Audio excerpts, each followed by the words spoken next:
Hi everyone, welcome to the channel the UTC ચેનલના online platform પર હું મનીષ પરમાર ફરીથી એકવાર આપ સૌનું હાર્દિક સ્વાગત કરું છું.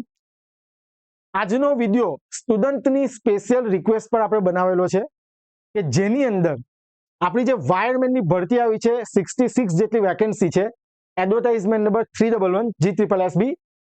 તો પરીક્ષાની જે તૈયારી કરવી છે, જે વાયરમેનની એક્ઝામની તૈયારી કરવી હોય તો શું જોઈને ઓનલાઈન કોર્સ લેવો? તો ઘણા સ્ટુડન્ટ મને મેસેજ કરી રહ્યા છે, કોલ પણ કરી રહ્યા છે કે સર અમે કન્ફ્યુઝ છે, કારણ કે માર્કેટમાં ઘણા બધા કોર્સીસ અવેલેબલ છે. તો સર અમે કયો કોર્સ પરચેસ કરીએ કે જેથી અમારી એક્ઝામ પાસ થાય? ઓકે, તો સ્ટુડન્ટની સ્પેશિયલ રિક્વેસ્ટને આધારે આપણે વિડીયો બનાવવા જઈ રહ્યા છે.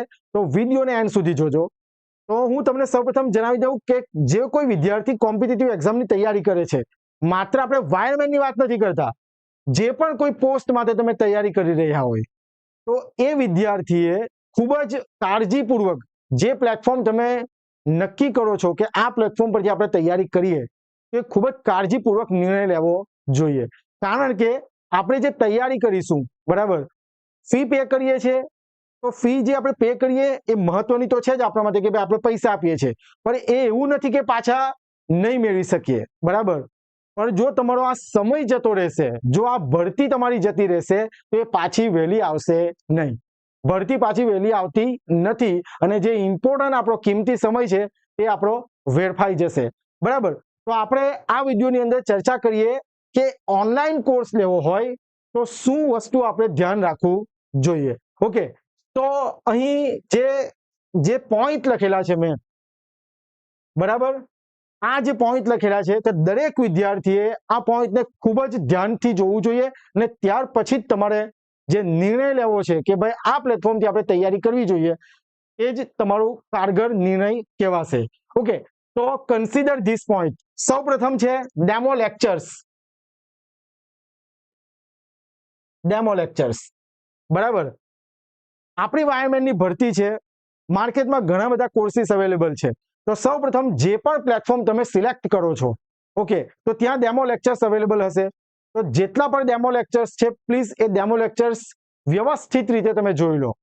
અને જો તમને એવું લાગે છે કે નહીં, મને સમજ પડે છે, મારે આ પ્લેટફોર્મ સાથે આગળ વધવું જોઈએ, તો એ પ્લેટફોર્મ તમે સિલેક્ટ કરી શકો તમારી એક્ઝામની પ્રિપેરેશન માટે, બરાબર. એટલે જે ડેમો લેક્ચર્સ છે, ડેમો લેક્ચર્સથી તમને આઈડિયા આવી જતો હોય છે કે શું મને આ અહીં જે સર જે ફેકલ્ટી મને ભણાવે છે તે મને આમાં સમજ પડશે.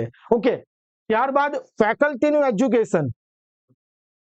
આપણી જેટલી પણ ભરતી આપણે જે તૈયારી કરાવી ટેકનિકલ ભરતી, બરાબર, હવે કોઈ નોન ટેકનિકલ ફેકલ્ટી તો ભણાવી શકવાનું જ નથી.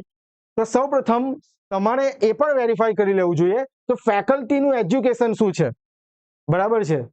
હું એ જેટલા પણ કોર્સીસ લોન્ચ કરેલા છે, દરેક કોર્સમાં ફેકલ્ટીનું ઇન્ટ્રોડક્શન બતાવેલું છે કે જેથી વિદ્યાર્થીને ટ્રસ્ટ બેસે કે નહીં, આ ફેકલ્ટી અમને ભણાવી શકશે.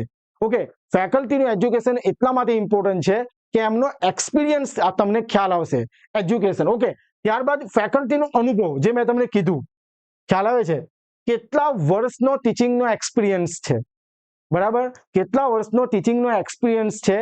જો સારામાં સારો ટીચિંગ એક્સપિરિયન્સ હોય તો એવા ફેકલ્ટી તમને ખૂબ જ સારી રીતે ભણાવી શકે, સમજાવી શકે.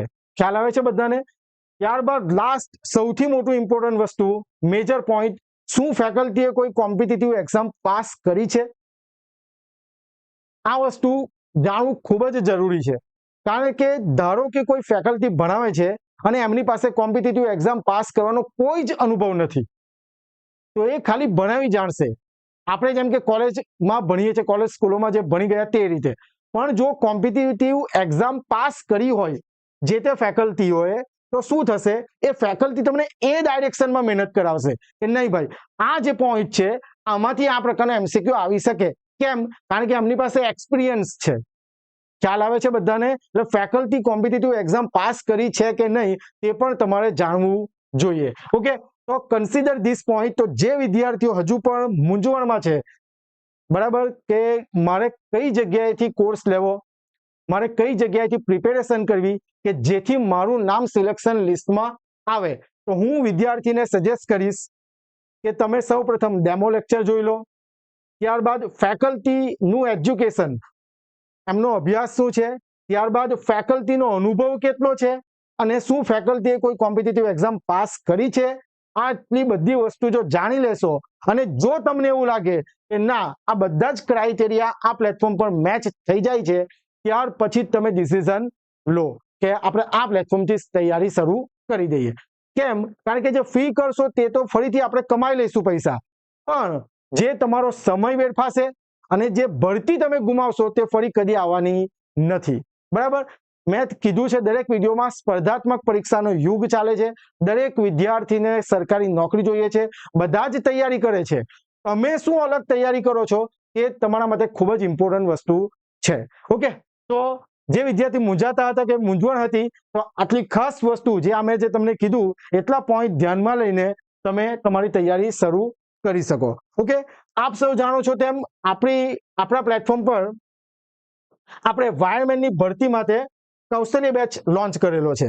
તો સૌપ્રથમ તો હું આપણા ફેકલ્ટી છે તેનું ઇન્ટ્રોડક્શન તમને બતાવી દઉં. જે પ્રમાણે મેં તમને ચર્ચા કરી કે ઇન્ટ્રોડક્શન જાણવું ખૂબ જ જરૂરી છે. તો હું પોતે મનીષ પરમાર, મારી પાસે 8 થી 8.5 વર્ષનો આસિસ્ટન્ટ પ્રોફેસર તરીકેનો ટીચિંગ એક્સપિરિયન્સ છે ઇલેક્ટ્રિકલ એન્જિનિયરિંગ ડિપાર્ટમેન્ટમાં. બરાબર? ધ્યાન આપતા મેં ગેટ એક્ઝામ પાસ કરી છે અને SUNIT સુરતમાંથી એમટેક પાવર સિસ્ટમમાં કરેલું છે. તેમજ મારી પાસે 14 વર્ષનો કોચિંગ એક્સપિરિયન્સ છે. અને સૌથી મોટી ઇમ્પોર્ટન્ટ વસ્તુ, હું GPSC exam, SSC exam, railway exam અને SMC જેવી કોમ્પિટિટિવ એક્ઝામ અને બીજી નોન ટેકનિકલ એક્ઝામ પણ પાસ કરી છે. મારી પાસે કોમ્પિટિટિવ એક્ઝામ પાસ કરવાનો અનુભવ છે. બરાબર? હું તમને ઇલેક્ટ્રિકલ એન્જિનિયરિંગ એટલે છે કે વાયરમેનના જેટલા પણ સબ્જેક્ટ છે ખૂબ જ સારી રીતે ભણાવી શકું એમ કેપેબલ છું. ઓકે, ત્યારબાદ આપણા next faculty mister Jignesh Prajapati sir, જેમની પાસે 16 થી 17 વર્ષનો આસિસ્ટન્ટ પ્રોફેસર તરીકેનો એન્જિનિયરિંગ કોલેજનો ટીચિંગ એક્સપિરિયન્સ છે. 16 to 17 યર્સ. એમણે ગેટ એક્ઝામ પાસ કરી છે વિથ 91.6 પર્સન્ટાઇલ રેન્ક. ધ્યાન આપતા એમનું એમટેક SUNIT સુરતમાંથી છે. ધ્યાન આપતા એમણે આસિસ્ટન્ટ પ્રોફેસર તરીકે જે GPSC જે એક્ઝામ હતી તેમાં ફાઇનલ સિલેક્શન મેળવેલું છે. GSECL એક્ઝામમાં જુનિયર એન્જિનિયર તરીકે પણ એમણે એક્ઝામ ક્લિયર કરી છે. બરાબર? આમ આમની પાસે સારું એજ્યુકેશન ક્વોલિફિકેશન, સારો એક્સપિરિયન્સ અને કોમ્પિટિટિવ એક્ઝામ પાસ કરવાનો પણ ખૂબ જ સારો એવો અનુભવ છે. ઓકે, ત્યારબાદ મિસ્ટર પ્રણવ ત્રિવેદી સર, જેમનું બેચલર ઓફ એન્જિનિયરિંગ ઇલેક્ટ્રિકલમાં છે. 2 વર્ષનો એમનો ટીચિંગ એક્સપિરિયન્સ છે. સ્પીપા એન્ટ્રન્સ એક્ઝામ પાસ કરી છે એમણે, જે UPSC GPSC ની મતલબ કોચિંગ કરાવે છે જે ગવર્મેન્ટ સંસ્થા, અને CC જેવી કોમ્પિટિટિવ એક્ઝામ પાસ કરી છે. એમની પાસે નોન ટેકનિકલ સબ્જેક્ટ પર ખૂબ જ સારી એવી પકડ છે. ઓકે, તો આપણા જે કૌશલ્ય બેચ છે તેના ફેકલ્ટીનું ઇન્ટ્રોડક્શન છે. ઓકે, જો તમારે કૌશલ્ય બેચ એનરોલ કરવું હોય, તમારે તમારી એક્ઝામ પાસ કરવી હોય, ઘણા બધા વિદ્યાર્થીઓ જોડાઈ ગયા છે, તો તમે આજે અમારી એપ્લિકેશન ડાઉનલોડ કરી લો. અહીંયાથી તમે સ્કેન કરી શકો. પ્લે સ્ટોર પર જઈને તમે The UTC ટાઈપ કરશો, બ્લુ બેકગ્રાઉન્ડમાં એક આઇકન દેખાશે. એપ્લિકેશન ઇન્સ્ટોલ કરો, રજીસ્ટર કરો અને તમે અમારો કોર્સ રેકોર્ડેડ ક્લાસીસમાં જઈને જે કૌશલ્ય બેચ છે તે તમે એનરોલ કરી શકો. જે અમારો કૌશલ્ય બેચ છે કે જેની અંદર અમે પાર્ટ A અને પાર્ટ B એમ 210 માર્ક્સની ફૂલ પ્રિપેરેશન કરાવીએ છીએ. બધા લેક્ચર્સની PDF તમે ડાઉનલોડ કરી શકશો. ન્યૂલી રેકોર્ડેડ લેક્ચર છે અને આ ઓફર જે માત્ર 2,999 રૂપિયામાં છે. આ કોર્સ જે 25 જૂન 2025 સુધી તમને ઓફરમાં મળી રહેશે. યાદ રાખજો, બધા ન્યૂલી રેકોર્ડેડ લેક્ચર છે. PDF પણ તમે ડાઉનલોડ કરી શકો અને એની જે વેલિડિટી છે, તો જ્યાં સુધી તમારી એક્ઝામ કન્ડક્ટ નથી થતી, બરાબર, ધારો કે 10 જુલાઈ ધારો કે એક્ઝામ છે, ધારો કે આપણે ડિસેમ્બરમાં સમજી લઈએ, 5 ડિસેમ્બરે એક્ઝામ છે, બરાબર, તો 5 ડિસેમ્બરે એક્ઝામ થઈ જાય ત્યાર પછીનો પણ 1 મહિનો તમને એક્સ્ટ્રા મળશે. બરાબર, તો વેલિડિટી તમારી એક્ઝામ જ્યાં સુધી કન્ડક્ટ નથી થતી ત્યાં સુધી તમે આ કોર્સને એક્સેસ કરી શકશો. ઓકે, અને મેં ખાસ કીધું તે પ્રમાણે અમારી એપ્લિકેશનમાં કૌશલ્ય બેચના ડેમો લેક્ચર મૂકેલા છે, ડેમો લેક્ચર જુઓ. પછી અમારા બધા ઘણા બધા કોર્સિસ લોન્ચ છે, જેની અંદર એક કોર્સમાં 400+ સ્ટુડન્ટ એનરોલ છે. તમે કોઈ પણ સ્ટુડન્ટના રિવ્યુ લો અને ત્યાર પછી જ તમે આ કોર્સમાં એનરોલ કરો. મેં કીધું તેમ ઘણા બધા પ્લેટફોર્મ છે, પણ કયું પ્લેટફોર્મ કઈ રીતના સિલેક્ટ કરવું તેના બધા મુદ્દા આપણે ચર્ચા કરી લીધા. કારણ કે સમય વેડફાશે, ભરતી જશે, પાછી આવશે નહીં. પૈસા તો તમે કઈ પણ રીતે કમાઈ લેશો. આ ખાસ વસ્તુ ધ્યાન રાખજો. અને જો તમારે વધારે ઇન્ફોર્મેશન જોઈતી હોય કૌશલ્ય બેચની, તો અમારો જે નંબર છે 6354999091 પર તમે મને કોલ કરી શકો, વધારે માહિતી પૂછી શકો. અને અમારી જે ઓફિશિયલ વેબસાઇટ છે theutc.in, જેની વિઝિટ કરો, ફેકલ્ટીનું ઇન્ટ્રોડક્શન જુઓ અને ત્યાર પછી કોર્સ એનરોલ કરો. ઓકે, તો વાયરમેનની ભરતીને લઈને આપણે જેટલી પણ અપડેટ છે તે તમને આપતા રહીશું. અને જે વાયરમેનની તૈયારી કરાવવા માટે આપણે એક વોટ્સઅપ ગ્રુપ બનાવેલું છે કે જેની અંદર 600+ સ્ટુડન્ટ જોડાઈ ગયા છે, જેની લિંક ડિસ્ક્રિપ્શનમાં છે. જો તમે તૈયારી કરવા માંગતા હોય તો આજે જ વોટ્સઅપ ગ્રુપને જોઈન કરી લો. તો ફરીથી કોઈ નવી અપડેટ સાથે મળીએ. ત્યાં સુધી બધા વાંચતા રહો, MCQ રિવિઝન કરતા રહો, MCQ ની પ્રેક્ટિસ કરતા રહો. ઓકે, તો ફરીથી નેક્સ્ટ વિડીયોમાં મળીએ. Thank you very much. જય હિન્દ, જય ભારત.